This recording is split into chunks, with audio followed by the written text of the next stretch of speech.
तो देखो यहाँ पे हम लोग प्रिपरेशन ऑफ सल्फ्यूरिक एसिड पढ़ने वाले हैं और इस प्रिपरेशन टेक्निक को क्या बोलते हैं, कॉन्टैक्ट प्रोसेस। और ये भी एक इंडस्ट्रियल प्रिपरेशन है, मतलब इंडस्ट्री में जो लार्ज क्वांटिटी में जब सल्फ्यूरिक एसिड प्रिपेयर किया जाता है तो वो इस प्रोसेस से प्रिपेयर किया जाता है। और ये 4 स्टेप में परफॉर्म किया जाता है। सबसे पहला स्टेप में क्या होता है, आपको सल्फर डाइऑक्साइड बनाना है। अब सल्फर डाइऑक्साइड बनाने के लिए अगर आपके पास डायरेक्टली सल्फर अवेलेबल है तो सिंपली क्या करेंगे हम लोग, उसको ऑक्सीजन के प्रेजेंस में बर्न करेंगे तो सल्फर डाइऑक्साइड बन जाएगा, मतलब हीट करेंगे तो बन जाएगा।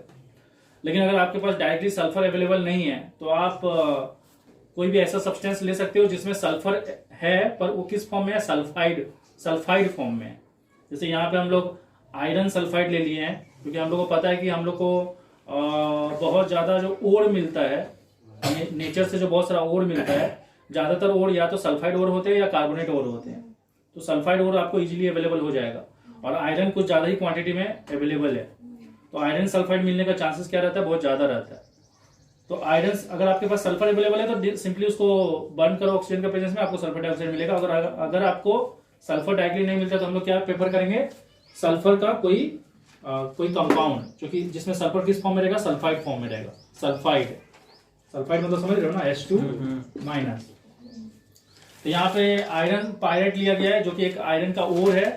कौन सा ओर है, सल्फाइड ओर है। इसको जब ऑक्सीजन का प्रेजेंस में हीट किया गया तो हम लोग को 2 चीज मिला, एक तो मिला आयरन ऑक्साइड और सल्फर डाइऑक्साइड। मतलब आयरन जो है ऑक्सीजन के साथ मिलकर आयरन ऑक्साइड बना लिया और सल्फर जो है ऑक्सीजन के साथ मिलकर सल्फर डाइऑक्साइड बना लिया।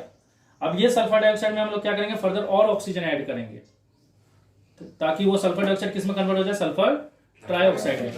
तो पहला जो चैम्बर रहेगा उसमें हम लोग सिंपली क्या करेंगे, जो भी सल्फाइड कंटेनिंग कंपाउंड है उसको ऑक्सीजन का प्रेजेंस में बर्न करेंगे, हीट करेंगे। एक बार सल्फर डाइऑक्साइड हम लोग को मिल गया, उसको हम लोग दूसरा चैम्बर में पास करेंगे। दूसरा चैम्बर में क्या होगा, वहां पे सल्फर डाइऑक्साइड का कैटालाइटिक ऑक्सीडेशन होगा। कैटलिस्ट के तौर पे आप क्या क्या चीज यूज कर सकते हो, या तो प्लेटिनियम यूज कर सकते हो या वैनेडियम ऑक्साइड यूज कर सकते हो। और ये रिएक्शन होने के लिए टेम्परेचर कितना चाहिए, 450 से लेकर 500 डिग्री सेल्सियस। अब प्रेशर कितना होना चाहिए, या तो 1 एटमोस्फियर जो कि हमारा नॉर्मल एटमोस्फेरिक प्रेशर है, या उससे डबल, क्योंकि अभी हमारे ऊपर 1 एटमोस्फियर का प्रेशर पड़ रहा है। तो उस रिएक्शन को आप इतना प्रेशर से लेके 2 एटमोस्फियरिक प्रेशर के बीच में, रेंज में इस रिएक्शन को परफॉर्म कर सकते हो। तो जैसे SO2 O2 के साथ मिलेगा तो क्या बन जाएगा, SO3 मिल जाएगा। समझ में आया। थर्ड स्टेप में क्या किया जाता है, ये जो SO3 मिलता है ना, इसको एक एब्जॉर्प्शन टावर में ले जाया जाता है और एब्जॉर्प्शन टावर में जो चीज इसको एब्जॉर्ब करता है वो खुद क्या होता है, सल्फ्यूरिक एसिड होता है। मतलब आपके पास ना पहले से ही सल्फ्यूरिक एसिड है, वो सल्फ्यूरिक एसिड क्या करेगा, इस SO3 को अपने अंदर एब्जॉर्ब कर लेगा। और जैसे ही एब्जॉर्ब करेगा तो क्या बनेगा, देखो H2, H कितना टू है, 2, S कितना हो जाएगा, 2, और O3 और यहाँ का O4 कितना हो जाएगा, 7। तो ये बन जाएगा एक ऐसा कंपाउंड बन जाएगा H2H2O7।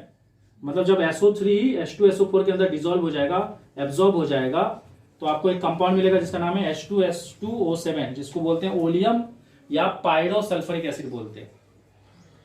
समझ में आया। अब आपको लास्ट स्टेप में क्या करना है, आपको लास्ट स्टेप में इसको एक ये जो पायरोसल्फ्यूरिक एसिड जो मिला है ना, इसको आपको पानी के अंदर डाइल्यूट करना है। तो पानी के अंदर जब आप डाइल्यूट करोगे तो क्या होगा, देखो H2H2O7 जो है ना, ये एक्चुअली क्या है, ये एक्चुअली इन दोनों का कॉम्बिनेशन है, H2SO4 और SO3 का कॉम्बिनेशन है। H2SO4 और H2O का ना, नहीं, SO3 का। अच्छा SO3 ठीक। तो H2H2O7 जो है वो एक्चुअली क्या है, H2SO4 और SO3 का कॉम्बिनेशन है। तो H2SO4 तो अलग हो ही गया, पर पानी में डालने से क्या होगा, ये SO3 जो है ना, ये H2O के साथ क्या करेगा, रिएक्शन करेगा और क्या बना लेगा, H2SO4। समझ रहे हो क्या हो रहा है। SO3 और H2SO4 क्या किया था, SO3 को एब्जॉर्ब कर लिया था और एक कंपाउंड बना लिया था जिसका नाम है पायरोसल्फ्यूरिक एसिड, जो कि है H2H2O7।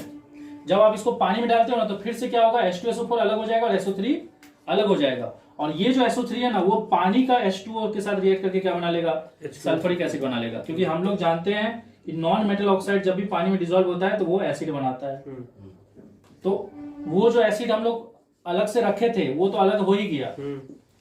मतलब सोच लो ये एसिड जो है ना, मतलब इन दोनों का जो मिक्सचर है ना, वो सोच लो कि समझाने के लिए बता रहा हूँ, सोच लो ये 30 ml है। तो जब हम लोग इसको पानी में डालें ना, तो इसमें से ये वाला एसिड सोच लो 20 ml है, तो 20 ml अपना जैसा है वैसे ही डाल दिया, और बाकी जो 10 ml जो बचा हुआ SO3 था ना, वो H2O के साथ मिलकर क्या किया, H2SO4 बना लिया। तो फाइनली हम लोग को क्या होता है, मतलब इससे क्या होगा ना कि जो सल्फ्यूरिक एसिड पहले था ना, उसका क्वांटिटी क्या होगा, धीरे धीरे बढ़ते जाएगा। जितना आप H2SO7 को जितना आप पानी में डालते जाओगे, एसिड का क्वांटिटी क्या होगा, बढ़ते जाएगा। फिर आप इस एसिड को क्या कर सकते हो, यहाँ पे यूज कर सकते हो, फिर उसमें SO3 जाएगा, फिर बनेगा, फिर इसको पानी में डाल दो, फिर एसिड बन जाएगा। ये प्रोसेस से बार बार क्या कर सकते हैं हम लोग, H2SO4 का क्वांटिटी बढ़ा सकते हैं। ठीक है, तो इस तरह से हम लोग क्या बन जाएगा, H2SO4 बन जाएगा, कंसंट्रेटेड सल्फ्यूरिक एसिड। तो ये इंडस्ट्रियल प्रिपरेशन। तो अब यहाँ पे कुछ सवाल उठता है कि जब SO3 को पानी में डिसॉल्व करने से H2SO4 बनता है, तो SO3 को डायरेक्टली पानी में डिसॉल्व क्यों नहीं कर दिया जाता है। तो इसका प्रॉब्लम क्या है कि अगर आप SO3 को डायरेक्टली पानी में डिसॉल्व करोगे तो आपका रिएक्शन तो होगा, लेकिन रिएक्शन बहुत ज्यादा ही क्या होगा, एक्सोथर्मिक होगा, हाईली एक्सोथर्मिक। इतना ज्यादा एक्सोथर्मिक होगा कि जो SO3 जब वाटर के साथ मिलके क्या बनाएगा, आपका बनाएगा H2SO4। ये H2SO4 जैसे ही बनेगा ना, तो इतना ज्यादा हीट इवॉल्व होगा कि ये H2SO4 ना वेपराइज हो जाएगा।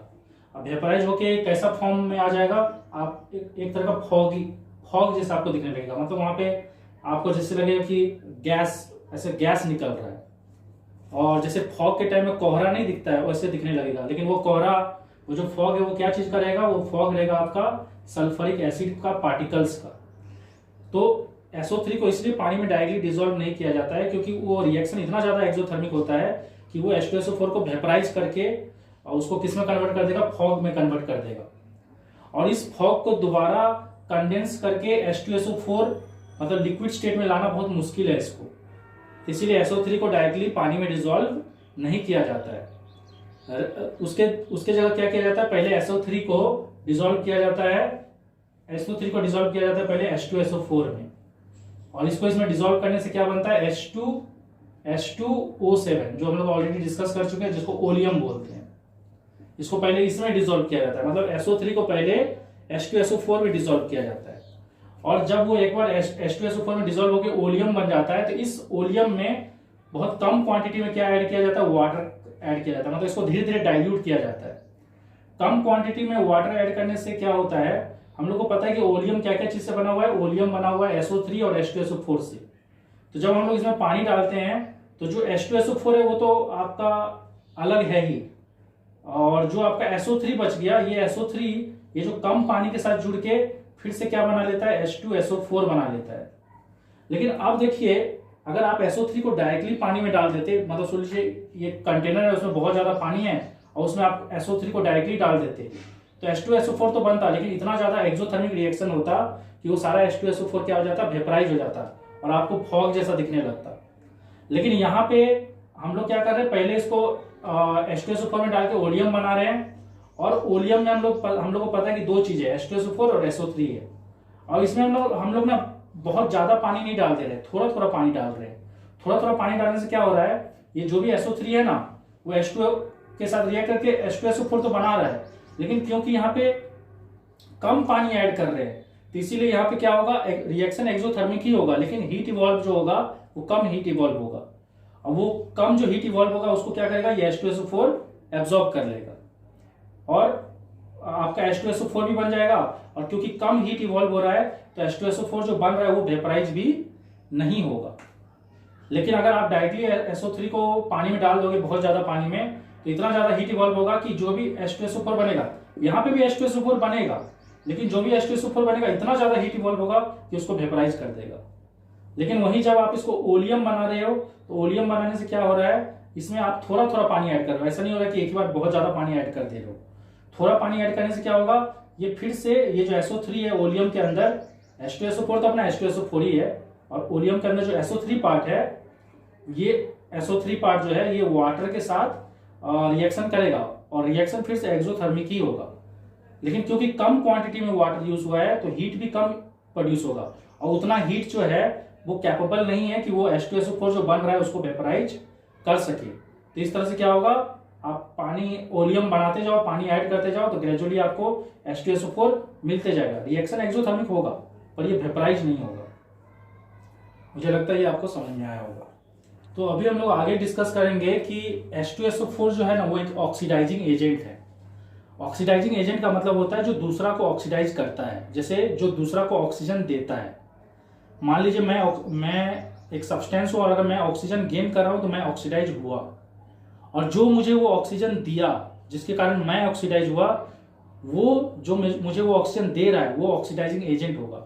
या दूसरे तरीके से हम ये बोल सकते हैं कि सोच लीजिए मैं किसी सब्सटेंस को ऑक्सीजन दिया, वो ऑक्सीडाइज हो गया, ऑक्सीजन गेन करके वो क्या हो गया, ऑक्सीडाइज हो गया।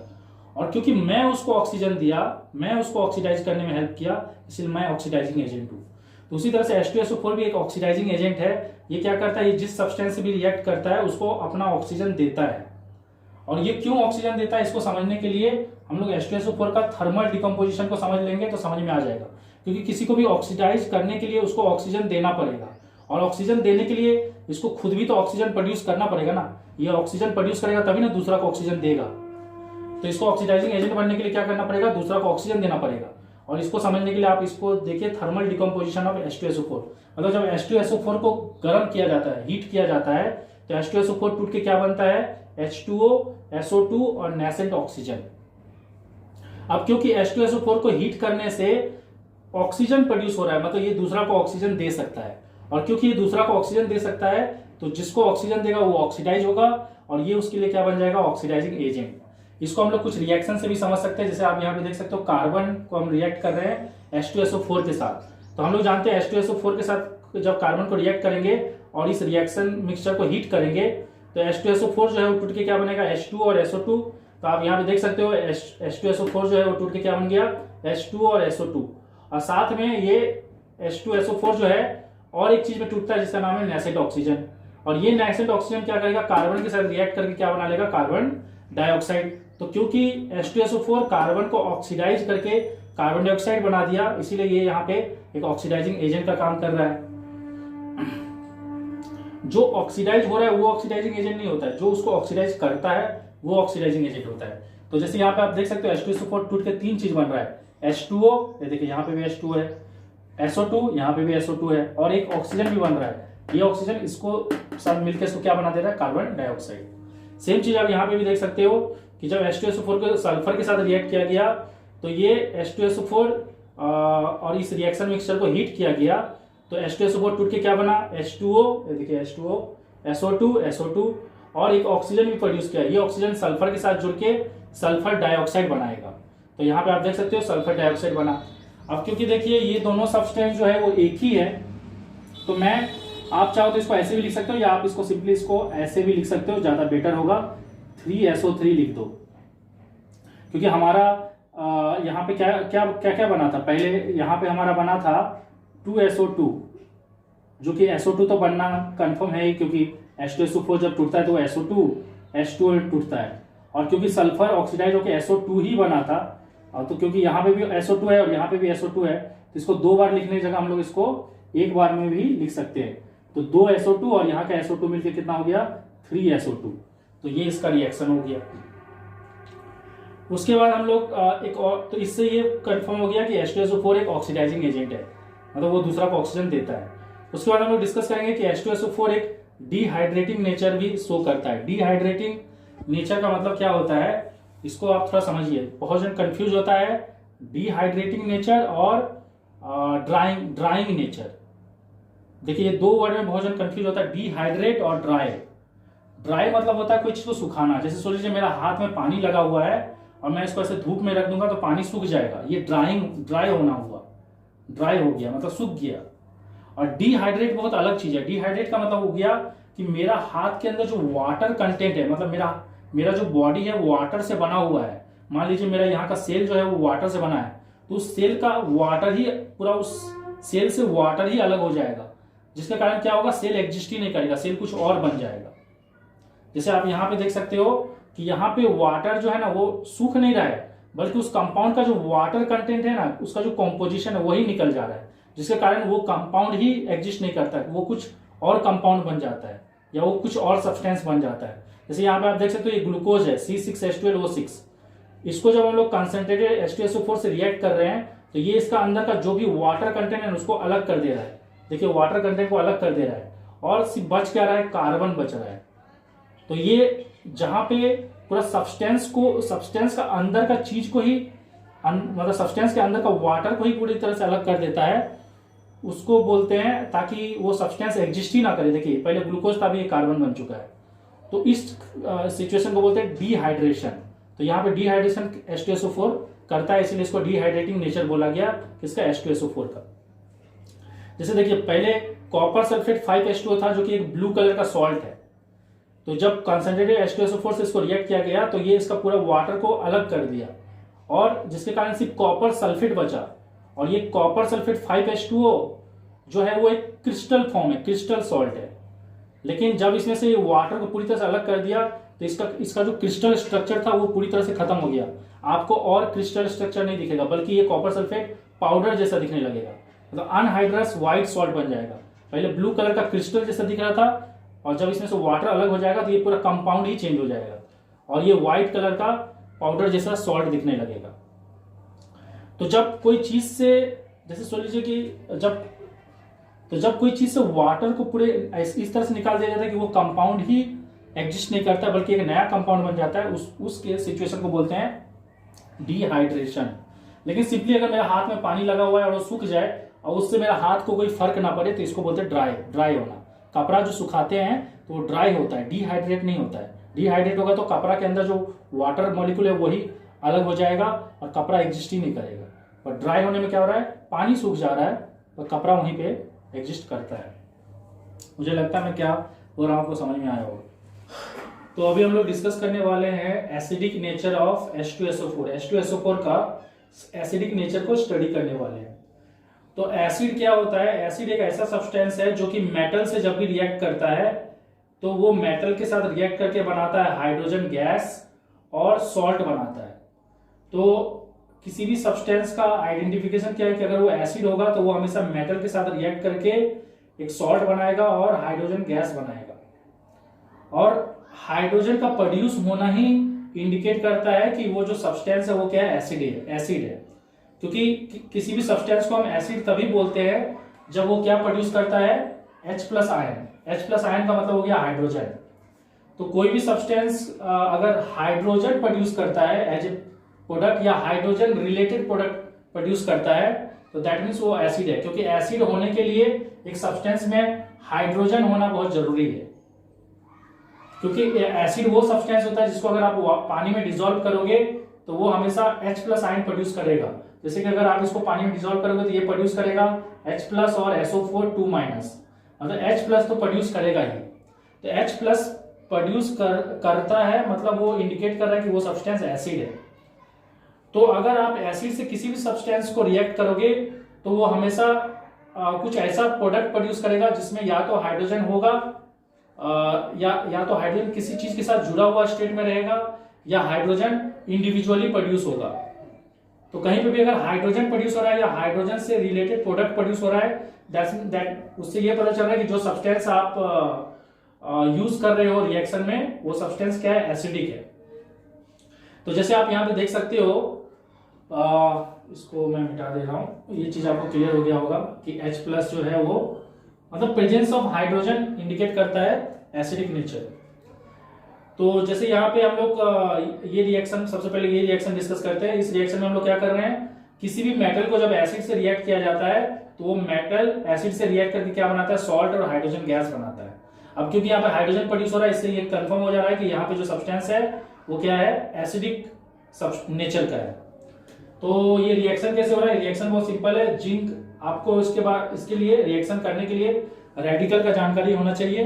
अगर आपको रेडिकल का नॉलेज है तो आप आराम से ये सारा रिएक्शन कर सकते हो। तो जिंक है Zn2+ और H2SO4 टूट के बन जाएगा H+ और SO4 2-। ये देखिए ये एसिड का इंडिकेशन है। ये Zn2+ SO4 2- के साथ जोड़ के बन जाएगा ZnSO4 और हाइड्रोजन के साथ जोड़ के क्या बन जाएगा, हाइड्रोजन गैस बन जाएगा। तो क्योंकि यहाँ पे हाइड्रोजन गैस प्रोड्यूस हो रहा है ये इंडिकेट कर रहा है कि H2SO4 जो है वो एसिडिक नेचर का है। सिमिलरली आप कुछ अदर मेटल्स भी ले सकते हो। यहाँ पे मैं 2 ही मेटल लिया हूं, अगर आप चाहो तो कुछ और मेटल लेके भी ये रिएक्शन कर सकते हो। लेकिन वो जो भी मेटल होगा उसका रिएक्टिविटी हाइड्रोजन से ज्यादा होना चाहिए, तभी वो उस हाइड्रोजन को क्या कर पाएगा, इस कंपाउंड से डिस्प्लेस कर पाएगा। तो जैसे यहाँ पे मैं आयरन लिया हूँ, आयरन का भी रिएक्टिविटी हाइड्रोजन से ज्यादा है, तो आयरन का रेडिकल क्या होगा, Fe2+, और ये हो गया H+ और SO4 तो ये इसके साथ जुड़ के हो जाएगा FeSO4। ये आपका जो यहाँ पे 2- और 2+ है कैंसिल हो जाएगा और ये बन जाएगा FeSO4 और हाइड्रोजन के साथ जुड़ के बन जाएगा H2। अब यहाँ पे मैं बार बार और हाइड्रोजन क्यों कर रहा हूँ, क्योंकि अब देखिए यहाँ पे ये तो नहीं है ना कि एक एक मॉलिक्यूल को ही मैं रिएक्ट कर रहा हूँ, ये सब्सटेंस भी ज्यादा क्वांटिटी में होगा और ये सब्सटेंस भी क्या होगा, ज्यादा क्वांटिटी में होगा। तो इन दोनों का रिएक्शन से एक हाइड्रोजन प्रोड्यूस होगा, फिर और आयरन और H2SO4 का रिएक्शन से और हाइड्रोजन प्रोड्यूस होगा, वो हाइड्रोजन फर्दर इस हाइड्रोजन के साथ जुड़ के क्या बनाएगा, H2 हाइड्रोजन गैस। उसी तरह से एक दूसरा तरीका है ये चेक करने का कि ये H2SO4 एसिडिक नेचर का है, क्योंकि हम लोग जानते हैं एसिड जब भी कोई बेस से रिएक्ट करता है तो वो बनाता है सॉल्ट और वाटर। तो अगर हम लोग H2SO4 को किसी भी बेस से रिएक्ट करें और वो सॉल्ट और वाटर बना रहा है, दैट मीन्स वो क्या है, एसिडिक नेचर शो कर रहा है।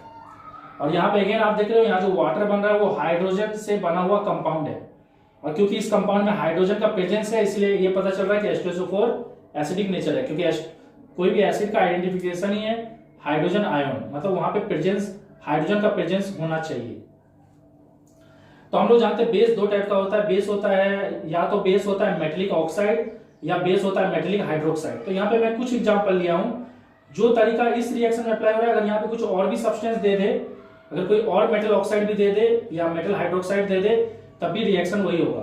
तो बेस होता है या तो मेटल ऑक्साइड या मेटल हाइड्रोक्साइड। जैसे यहाँ पे मैं जिंक हाइड्रोक्साइड लिया हूँ, यहाँ अगर आप मैग्नीशियम हाइड्रोक्साइड भी ले लो तब भी रिएक्शन वैसा ही होगा।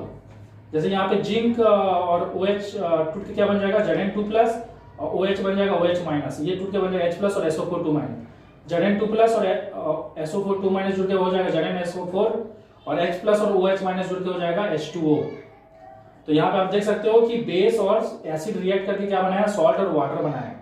अगर मैं यहाँ पे मैग्नीशियम हाइड्रोक्साइड लेता, मैं यहाँ पे कुछ एग्जांपल लिया हूँ, बाकी केस में भी वही अप्लाई होगा। अगर यहाँ पे मैग्नीशियम हाइड्रोक्साइड होता तो यहाँ पे ये मैग्नीशियम इसके साथ जुड़ के मैग्नीशियम सल्फेट बनाता। अगर आयरन हाइड्रोक्साइड होता तो आयरन सल्फेट बनाता। तो आपको ये समझ में आ रहा होगा। उसी तरह से यहाँ पे मेटल ऑक्साइड है, तो यहाँ पे मेटल ऑक्साइड में ये Na+ और O2- में टूटेगा और ये H+ और SO4 Na+ इसके साथ जुड़ के बन जाएगा Na2SO4 और H+ और O2- जुड़ के बन जाएगा H2O। अगेन देख सकते हैं कि बेस इस एसिड के साथ रिएक्ट करके सॉल्ट और वाटर बनाया। आपका ये Na+ और SO4 जुड़ के हो जाएगा Na2SO4 और H+ और O2- जुड़ के हो जाएगा H2O। तो अगेन यहाँ पे बेस और एसिड मिलके सॉल्ट और वाटर बना रहा है। और क्योंकि यहाँ पे हम लोग को पता है कि कोई भी एक एसिड ही बेस के साथ रिएक्ट करके सॉल्ट और वाटर बना सकता है, जिससे ये पता चल रहा है कि ये एसिडिक नेचर शो कर रहा है। प्लस दूसरा चीज है कि यहाँ पे वाटर रिलेटेड कंपाउंड भी प्रोड्यूस हो रहा है, तो इससे ये पता चल रहा है कि वाटर में हाइड्रोजन कहाँ से आया, वो यहीं से आया, और हाइड्रोजन का प्रेजेंस ही बताता है कि वो एसिडिक है।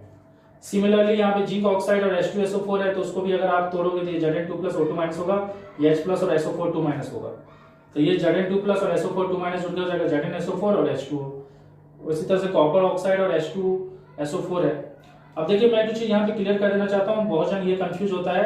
अगर यहाँ पे सिर्फ कॉपर होता तो ये रिएक्शन नहीं होता, क्योंकि कॉपर जो है रिएक्टिविटी सीरीज में हाइड्रोजन से नीचे आता है, तो कॉपर उसको डिस्प्लेस नहीं कर सकता है। लेकिन यहाँ पे डिस्प्लेसमेंट रिएक्शन नहीं हो रहा है, यहाँ पे डबल डिकम्पोजिशन रिएक्शन हो रहा है, मतलब यहाँ पे रेडिकल एक्सचेंज हो रहा है। इसलिए कॉपर हाइड्रोजन का जगह ले सकता है और हाइड्रोजन कॉपर का जगह ले सकता है।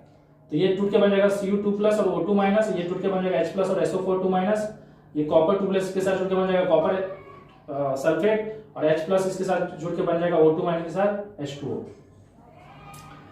सिमिलरली यहाँ पे अगर आप कोई मेटल सल्फाइड को भी H2SO4 से रिएक्ट करते हो तो ये Zn2+ और H2- में टूटेगा, और ये H+ और SO4 में, ये H+ और H2- जुड़ के H2S बन जाएगा, और Zn2+ और SO4 मिलके ZnSO4 बन जाएगा। और अगेन यहाँ पे आप देख सकते हो कि हाइड्रोजन कंटेनिंग कंपाउंड बन रहा है, और ये हाइड्रोजन कहाँ से आया, किसी एसिड से आया होगा, और वो एसिड कौन है, H2SO4। तो इससे पता चल रहा है कि H2SO4 एसिडिक नेचर शो करता है, क्योंकि उसमें हाइड्रोजन है। फिर यहाँ पे कुछ और रिएक्शन भी है, जैसे कॉपर कार्बोनेट और H2SO4, ये टूट के बन जाएगा कॉपर 2+, और ये बन जाएगा CO3-, ये बन जाएगा H प्लस और ये बन जाएगा SO4 2 माइनस। कॉपर 2 प्लस और SO4 2 माइनस जुड़ के हो जाएगा कॉपर सल्फेट, और H प्लस और CO3 2 माइनस जुड़ के हो जाएगा H2CO3। H2CO3 जो है वो कार्बोनिक एसिड है और ये एक वीक एसिड है। वीक एसिड जो है तो होता है ना, वो बहुत अनस्टेबल होता है। तो ये कुछ टाइम बाद ये जो H2SO3 जैसे ही प्रोड्यूस होगा तो ये खुद क्योंकि एक वीक एसिड है तो ये टूट के क्या बन जाएगा, कार्बन डाइऑक्साइड और वाटर बन जाएगा। तो जब भी आपका कार्बोनिक एसिड बने तो आप वहां पे कार्बोनिक एसिड मत लिखना, उसकी जगह आप वाटर और कार्बन डाइऑक्साइड लिखना, क्योंकि वो एक वीक एसिड है, वो स्प्लिट होके H2 और CO2 में अलग अलग हो जाएगा। यहाँ पे है पोटासियम बाइकार्बोनेट और यहाँ पे H2SO4 है, ये टूट के बन जाएगा K प्लस और ये हो जाएगा HCO3 minus bicarbonate, H plus और SO4 2 माइनस, ये इसके साथ जुड़ के बन जाएगा पोटासियम सल्फेट, और अगेन H प्लस और HCO3 जुड़ के हो जाएगा H2CO3, H 2H और CO3। अगेन कार्बोनिक एसिड बना जो कि वीक एसिड है, और आपको कार्बोनिक एसिड जब भी बने तो उसको नहीं लिखना है, उसके जगह लिखना है H2 और CO2, क्योंकि अगर आप H2 और CO2 को भी जोड़ोगे तो H2CO3 ही होता है। 2H, एक कार्बन और 2 ऑक्सीजन और 1 ऑक्सीजन, 3 ऑक्सीजन हो गया, तो H2CO3। उसी तरह से जरूरी नहीं कि आपको हमेशा यही मेटल रिलेटेड क्वेश्चन दिया जाएगा। यहाँ पे जिंक कार्बोनेट भी दिया रहता तो वहां जिंक सल्फेट बनता, बाकी H2CO2 बनता। तो यहाँ पे मैं कुछ एग्जांपल लिया हूँ, बाकी अदर मेटल से भी रिलेटेड रहेगा, और अगर सेम बाइकार्बोनेट या कार्बोनेट लगे रहेगा तो आपको ऐसे ही रिएक्शन करना है। ये Na2SO3 है, ये सोडियम सल्फाइड है, तो ये बन जाएगा Na प्लस और SO3 2 माइनस, ये H प्लस और SO4 2 माइनस, ये इसके साथ जुड़ के बन जाएगा सोडियम सल्फेट, और H प्लस और SO3 2 माइनस जुड़ के बन जाएगा H2SO3। अगेन ये जो H2SO3 है ना, ये एक वीक एसिड है। सल्फरिक एसिड तो स्ट्रॉन्ग एसिड है, लेकिन ये है सल्फरस एसिड, और सल्फरस एसिड जो होता है वीक एसिड होता है, तो ये अगेन सेपरेट हो जाएगा वाटर और सल्फर डाइऑक्साइड में। तो आपका जब भी सल्फरस एसिड बने तो उसको सेपरेट कर देना। उसके बाद आपका है सोडियम बाइसल्फाइड और ये H2SO4, ये बन जाएगा Na प्लस और ये HSO3 माइनस, ये H प्लस और SO4 2 माइनस। तो यहाँ पे Na प्लस और SO4 2 माइनस जुड़ के हो जाएगा Na2SO4, और ये H प्लस और HSO3 मतलब 2H और SO3 बन जाएगा H2SO3। ये दोनों फिर से जुड़ के बन जाएगा H2SO3, जो कि एक वीक एसिड है, तो अगेन वो सेपरेट होकर हो जाएगा H2 और SO2। तो आप एक चीज अपना दिमाग में सेट कर लो कि कभी भी कार्बोनिक एसिड बने तो उसको आपको H2 और CO2 लिखना है, और कभी भी सल्फरस एसिड बने जो कि H2SO3 है तो आपको H2 और SO2 लिखना है। तो ये सारे रिएक्शन ये इंडिकेट कर रहे हैं कि यहाँ पे हाइड्रोजन रिलेटेड कंपाउंड प्रोड्यूस हो रहा है, और हाइड्रोजन कहाँ से आता है, एक एसिड से आता है, और प्रेजेंस ऑफ हाइड्रोजन इंडिकेट कर रहा है कि ये जो H2SO4 है वो एसिडिक नेचर का है। तो अभी हम लोग यहाँ पे डिस्कस करेंगे कि H2SO4 एक ऐसा एसिड है जो कि नॉन वोलेटाइल है। अब देखिए वोलेटाइल और नॉन वोलेटाइल में क्या होता है। वोलेटाइल उस सब्सटेंस को बोला जाता है जिसको अगर आप ऐसे ओपन में रख दो, मतलब नॉर्मल टेम्परेचर में अगर ऐसे खुला में रख दो तो वो वेपराइज हो जाएगा, मतलब अगर आप उसको गर्म नहीं भी करो तभी वो वेपराइज हो जाएगा और भाप बन के उड़ जाएगा।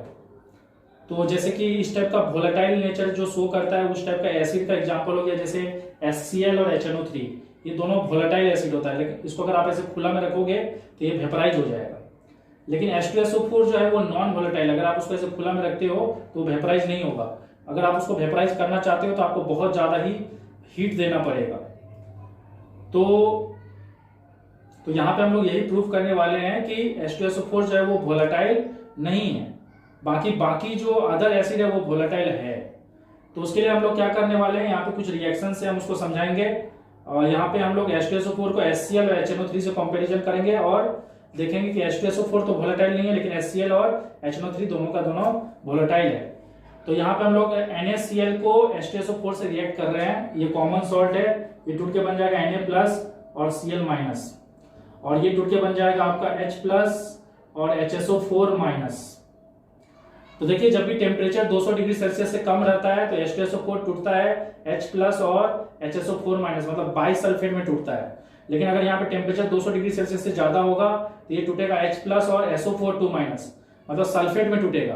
तो अब आपका दिमाग में आता होगा कि ठीक है टेम्परेचर को 200 डिग्री सेल्सियस से ज्यादा क्यों नहीं रख दिए। तो देखिए ज्यादा इसलिए नहीं रखे क्योंकि अगर मैं बाइसल्फेट फॉर्म में इसको रखता हूं तो इससे जो सब्सटेंस बनेगा वो है सोडियम बाइसल्फेट। लेकिन अगर मैं इसको सल्फेट में कन्वर्ट कर दूं, मतलब टेम्परेचर को बढ़ा दूं और यहाँ सल्फेट बनेगा, तो यहाँ पे सोडियम बाइसल्फेट की जगह सोडियम सल्फेट बनेगा। तो आप क्वेश्चन आ जाता है सोडियम सल्फेट बनने से क्या प्रॉब्लम है। सोडियम सल्फेट जो है ना बहुत ज्यादा स्टिकी सब्सटेंस है, तो वो जिस एपरेटस में ये एक्सपेरिमेंट हम करेंगे उसमें चिपक जाएगा सोडियम सल्फेट, और उसको उससे सेपरेट करना बहुत मुश्किल है। तो वो एपरेटस से अगर मैं जबरदस्ती फोर्सिबली उसको सेपरेट करने की कोशिश भी करूंगा रिएक्शन होने के बाद, तो वो एपरेटस, क्योंकि जनरली लेबोरेटरी में एपरेटस ग्लास से बना हुआ रहता है, तो वो टूट जाएगा। लेकिन ये इजीली पानी से धो देने से क्या होगा, वो एपरेटस का जो सरफेस में लगा रहेगा, तो ये सोडियम बाइसल्फेट इजीली साफ हो सकता है और मैं उस एपरेटस को दोबारा यूज कर सकता हूँ। तो इसलिए बस एपरेटस का सेफ्टी के लिए हम लोग टेम्परेचर को 200 डिग्री सेल्सियस से कम रखे हैं, ताकि यहाँ पे सोडियम सल्फेट ना बने, क्योंकि सोडियम सल्फेट बहुत ज्यादा स्टिकी है, वो एक बार एपरेटस में चिपक गया तो वो अलग नहीं होगा। अब देखिए Na+ ये HSO4- के साथ जुड़ के बन जाएगा सोडियम बाइसल्फेट, और H+ और Cl- जुड़ के बन जाएगा HCl। अब इस रिएक्शन से हम लोगों को कैसे पता चल रहा है कि ये वोलेटाइल है और ये वोलेटाइल है और ये वोलेटाइल नहीं है?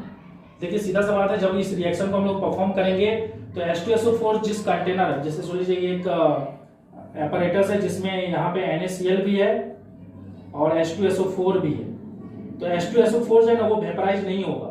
लेकिन इस रिएक्शन के बाद जो आपका NaHSO4 और HCl बनेगा, तो NaHSO4 क्योंकि सॉल्ट है तो वो तो इस यहीं पे रह जाएगा, और HCl आप देखोगे कि HCl अब वेपर बन के बाहर निकलने लगेगा।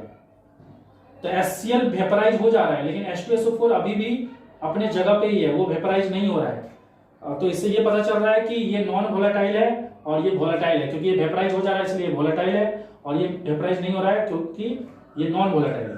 ये भी वेपराइज हो सकता है, लेकिन इसको वेपराइज करने के लिए बहुत ज्यादा ही टेम्परेचर चाहिए। सेम रिएक्शन आप अगर सोडियम क्लोराइड के साथ नहीं करना चाहते तो आप पोटेशियम क्लोराइड के साथ भी कर सकते हो, सेम रिएक्शन होगा। यहाँ पे बस Na सोडियम बाइसल्फेट की जगह पोटेशियम बाइसल्फेट बनेगा, ये टूटेगा K+ और ये बन जाएगा Cl-, और ये H+ और SO4 2-। तो ये K+ इसके साथ, सॉरी नॉट SO4 2-, क्योंकि टेम्परेचर 200 डिग्री सेल्सियस से कम है, तो ये टूटेगा HSO4- बाइसल्फेट में, ये इसके साथ जुड़ के बाइसल्फेट बना लेगा पोटेशियम बाइसल्फेट, और H+ और Cl जुड़ के बन जाएगा HCl। HCl लेकिन वेपराइज हो जाएगा, H2SO4 वहीं रहेगा और रिएक्शन चलते रहेगा। जैसे जैसे रिएक्शन चलते रहेगा H2SO4 सोडियम क्लोराइड से रिएक्ट करते जाएगा, लेकिन H2SO4 वेपराइज नहीं होगा, वो NaCl के साथ रिएक्शन करते रहेगा, लेकिन जो भी HCl बनेगा वो वेपराइज होते जाएगा। सेम आप रिएक्शन परफॉर्म कर सकते हो सोडियम नाइट्रेट के साथ, तो ये टूट के बनेगा Na+ और NO3-, और ये टूट के बनेगा H+ और HSO4-।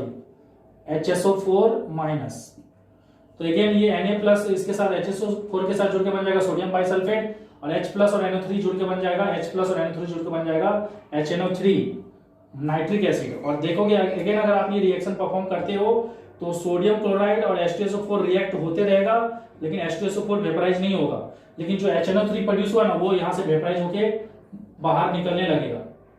तो इससे ये पता चलता है कि H2SO4 वेपराइज नहीं हो रहा है, मतलब नॉन वोलेटाइल है, और HNO3 वोलेटाइल है, वेपराइज हो रहा है। सेम रिएक्शन अगर आप सोडियम नाइट्रेट के साथ नहीं करना चाहते हो पोटेशियम नाइट्रेट के साथ, तो उसको भी आप कर सकते हो। ये बनेगा Na+ और NO3-, और ये टूटेगा H+ और SO4 2-, और सॉरी H+ और HSO4-, ये इसके साथ जुड़ के बन जाएगा सोडियम नहीं, ये पोटेशियम है, तो ये K+ और ये K+ इसके साथ जुड़ के बन जाएगा पोटेशियम बाइसल्फेट, और H+ और NO3 जुड़ के बन जाएगा HNO3। लेकिन ये वेपराइज होगा और ये सॉल्ट वहीं रहेगा, और बाकी ये जो रिएक्शन हो रहा है वो सब्सटेंस भी वहीं रहेगा, बस HNO3 वेपराइज होने लगेगा। तो इससे ये पता चल रहा है क्योंकि H2SO4 वेपराइज नहीं हो रहा है, इससे पता चल रहा है कि वो नॉर्मल टेम्परेचर में वेपराइज नहीं होगा, और उसको वेपराइज करना है तो आपको बहुत ज्यादा टेम्परेचर हीट देना पड़ेगा, टेम्परेचर देना पड़ेगा। तो इससे ये पता चलता है कि नॉर्मल कंडीशन में रूम टेम्परेचर में H2SO4 वोलेटाइल नहीं है, बाकी HCl और HNO3 वोलेटाइल है। तो ये कुछ बेसिक नियम बता रहा हूँ, ये सेफ्टी के लिए है, और इसको आप याद रखिए कि एसिड को पानी में डालना ठीक है, पर पानी को एसिड में डालना ये गलत है। ये चीज आप कभी परफॉर्म मत करिएगा, क्योंकि एसिड जब भी पानी से रिएक्ट करता है तो बहुत ज्यादा ही एक्सोथर्मिक रिएक्शन होता है और बहुत ज्यादा हीट प्रोड्यूस होता है। तो बहुत ज्यादा हीट प्रोड्यूस होता है, तो उस हीट के कारण क्या होगा, ये जो भी रिएक्टिंग सब्सटेंस है वो बाहर भी आ सकता है, और हो सकता है कि रिएक्शन करने टाइम वो बाहर आके आपके मतलब आपके बॉडी पे आ जाए, और वो और सीधा सा बात है, अगर वो बॉडी पे आएगा तो एसिड अगर आपके बॉडी के कांटेक्ट में आएगा तो आपका बॉडी को बर्न भी कर सकता है। तो ये तरीका सही है और ये तरीका गलत है। दोनों तरीका में ही एक्सोथर्मिक रिएक्शन होता है, लेकिन फिर भी ये तरीका क्यों सेफ है और ये तरीका क्यों डेंजरस है वो समझिए। क्योंकि यहाँ पे एसिड का क्वांटिटी ज्यादा है और एसिड में आप पानी डाल रहे हो, जैसे ही पानी एसिड के कांटेक्ट में आएगा एक्सोथर्मिक रिएक्शन होगा। तो क्योंकि यहाँ पे एसिड का क्वांटिटी ज्यादा है, तो जैसे ये एक्सोथर्मिक रिएक्शन होगा तो एसिड ना बाहर एपरेटस से बाहर आ सकता है और आपके बॉडी पे गिर सकता है। ठीक है, तो एसिड अगर आपके बॉडी पे गिरेगा तो आपका बॉडी को डैमेज पहुंचाएगा। लेकिन जब आप पानी में पानी में अगर आप एसिड को डाल रहे हो तो यहाँ पे भी एक्सोथर्मिक रिएक्शन होगा, लेकिन क्योंकि यहाँ पे एसिड का क्वांटिटी क्या है, कम है, तो जो भी एक्सोथर्मिक रिएक्शन के कारण हीट प्रोड्यूस होगा वो हीट को क्या करेगा, ये पानी अपने में एब्जॉर्ब कर लेगा और इसके कारण ये जो रिएक्टिंग सब्सटेंस है वो बाहर नहीं आएगा। लेकिन यहाँ पे क्या है, एसिड का क्वांटिटी ज्यादा है, तो जैसे ही पानी इसके कांटेक्ट में आएगा तो जो भी हीट प्रोड्यूस होगा ना वो उसको कोई एब्जॉर्ब करने के लिए यहाँ पे अदर सब्सटेंस नहीं है, क्योंकि ये इतना कम पानी उतना हीट को एब्जॉर्ब नहीं कर सकता। तो वो सारा हीट क्या करेगा, इसको बॉईल करने लगेगा। अब बॉईल करेगा तो अचानक से ये बाहर आ जाएगा, आपके ऊपर भी गिर सकता है। लेकिन यहाँ पे जो हीट प्रोड्यूस होगा एसिड को पानी में डालने से, वो तो एसिड क्योंकि कम क्वांटिटी में और पानी ज्यादा क्वांटिटी में है, तो जैसे हीट प्रोड्यूस होगा तो उसको ये पानी क्या करेगा, एब्जॉर्ब कर लेगा और ये वैसे बॉयल नहीं होगा और ये बाहर नहीं आएगा और आप सेफ हो। तो ये चीज आपको परफॉर्म करना, ये कभी नहीं।